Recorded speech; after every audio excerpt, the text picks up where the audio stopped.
Good morning guys. तर आज आमच्याकडे एकादशीनिमित्त पालखी येत असते, तर ती म्हणजे बालाजी महाराजांची पालखी येत असते. म्हणून मी बाहेरचं सगळं झाडून वगैरे रांगोळ्या वगैरे काढून घेतल्या होत्या आणि मी रांगोळीमध्ये कलर पण ॲड केला, तर खूप छान दिसत होता. मग मी फ्रेश वगैरे होऊन ताट सजवलं आणि तेवढ्यातच मोठे बालाजी आले आणि त्याच्यामध्ये पण त्यांनी इतकं छान भजन म्हणलं आहे ना, तुम्ही पण ऐका.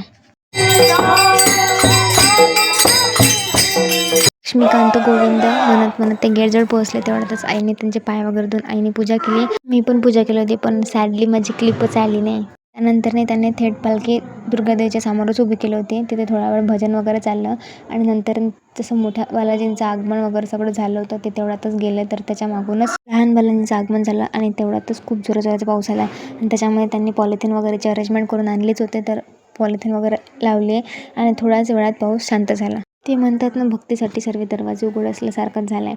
इथे पण त्यांनी खूप छान भजन वगैरे म्हटलं आणि थोड्याच वेळात ती पण पालखी माझ्या घराजवळ आली. नंतर आईने आणि मी त्यांची छान पूजा वगैरे केली, नमस्कार वगैरे केला त्यांना आणि ते पण पालखी मंडळामध्ये जाऊन थोडा वेळ थांबली आणि भजन वगैरे म्हटलं.